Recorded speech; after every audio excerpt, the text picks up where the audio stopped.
I'm Heather. I'm Nate, and this is Lacey. Lacey. We're going to Long Beach, California. We had some friends in town, and we had a day to kill before their plane flew out. So we decided why not take them to the beach. We started the day at Belmont Shore. We needed some coffee to wake us all up, and so we asked around town, and everybody said that Phil's is the best. That makes sense because the Phils we know are the best. Once we had our coffee, we had a new pep in our step, and we were ready to start exploring. While we were strolling, we came across this wall. I'm not sure if it's real graffiti or if it's just showing all the different places you can go in Long Beach. Once Lacey saw the Rosie's Dog Beach sign, she was insistent that we better head there before the day is up. All the dogs know Rosie's, and they even left a map for Lacey so she'd know exactly how to get there. And then along the way, they left dog-friendly signs so she wouldn't lose the scent. Of course, not all the signs led directly to Rosie's Dog Beach, so Lacey led us a little astray. We found a dog bakery with the cutest little dog treats. Lacey even got her own little ding-dong. That's a cupcake, you ding-dong. She couldn't even eat it all at once. She was taking the cutest little bites. There were so many things we wanted to see that day, and we had a big list to tackle. So we stopped by the candy store to make sure we had all the sugar we needed to get us through the day. It was so neat in here. They had all these little animals made out of candy. Whether your head was in the clouds or your feet were anchored to the ground, this candy store made you think about eating everything you saw before it ate you first. After filling up with sugar, we rushed off to our next adventure, which was Shoreline Village. The sugar had us all amped up and ready to burn it off the way we did when we were kids at a giant arcade. Oh, the arcade scene. It took us back to a time when we were all much younger. So we thought just for a moment, let's play along. We were able to blast our way out of the arcade, but that didn't mean we were out of danger. We found ourselves walking the plank to Captain Hook and his pirates. Luckily, Peter Pan was there to save the day. And after playing like kids, we had worked up quite an appetite. It was time to grab some lunch and go be adults at Tequila Jack's. They had a great view of the village while you ate. After surviving Shoreline Village, we continued our dangerous day by cruising over to the Queen Mary, a haunted ghost ship. The Queen Mary was said to have been 15% longer and 28% wider than the Titanic. She had 3 times the horsepower, and she was 39% faster. And when they put her to work in World War II, she was the largest and fastest troop ship to set sail. She could carry up to 16,000 troops at 30 knots. At the end of the war, they began the retrofitting process, and they were able to return the ship back to her original glory. And she's had a long sordid history since then, but the city of Long Beach has owned it since 2021, and they've undertaken numerous projects to improve your guest experience here. They have different tour options available, and you can even stay as a guest overnight on the ship. I hear they even allow dogs.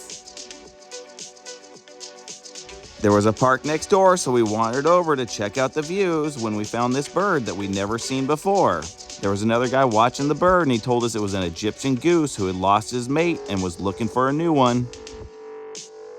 Oh, it just seems so sad him sitting there all by himself looking for a new mate. Even Lacey felt bad for him. And as I started to take in the city views across the way, I saw some other birds that were trying to catch their dinner. The way they approached their dinner was just the way I do when I'm at a seafood buffet.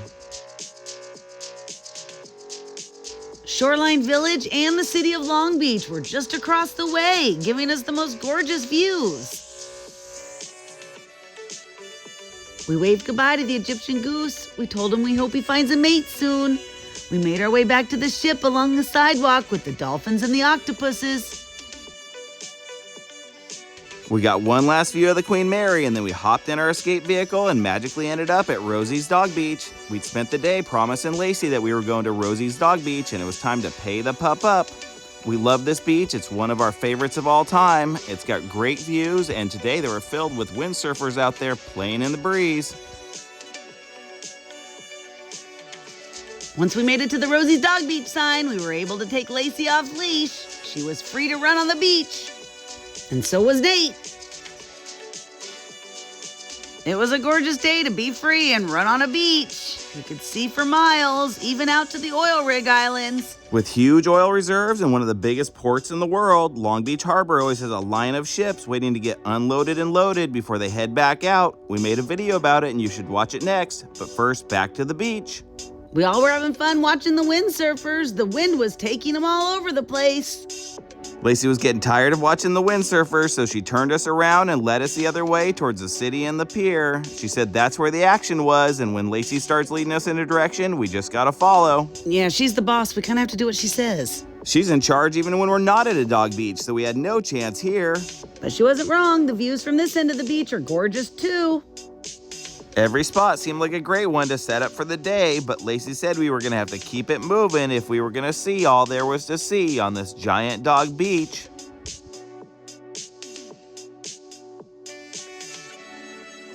Lacey watched all the other dogs playing in the water, but she didn't want to go in.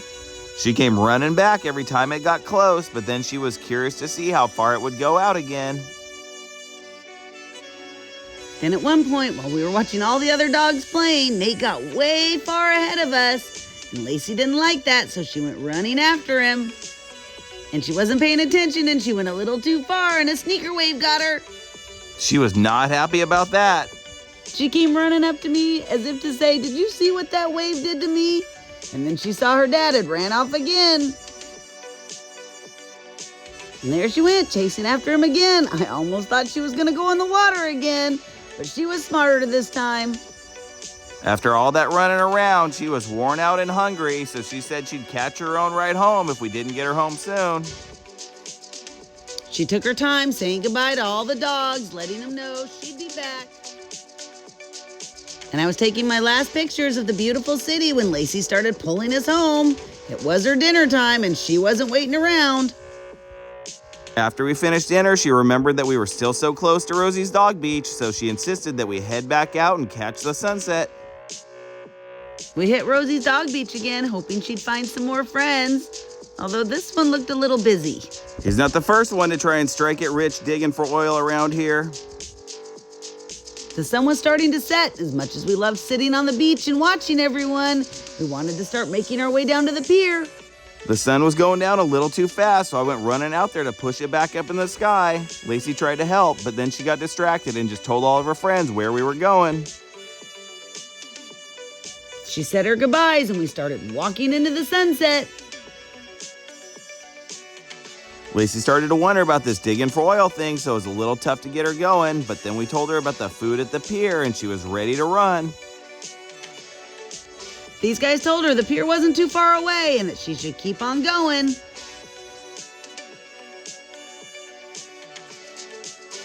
As we left Rosie's Dog Beach, we knew we'd have to leash Lacey up soon. We wanted to get to the pier by sunset, and getting a ticket for not being on leash wasn't going to get us there any faster. Just a short walk later and we had made it. It was the Veterans Memorial Pier and we felt like we had angels watching over us. We watched the sun slide down behind the city buildings as it created all the beautiful colors in the air. We even caught a few great photo opportunities along the way before Lacey told us it was time to head on home. We made our way back along the beautiful beach, thinking about what a fantastic day we had had in the city of Long Beach. Thanks for going to Long Beach with us.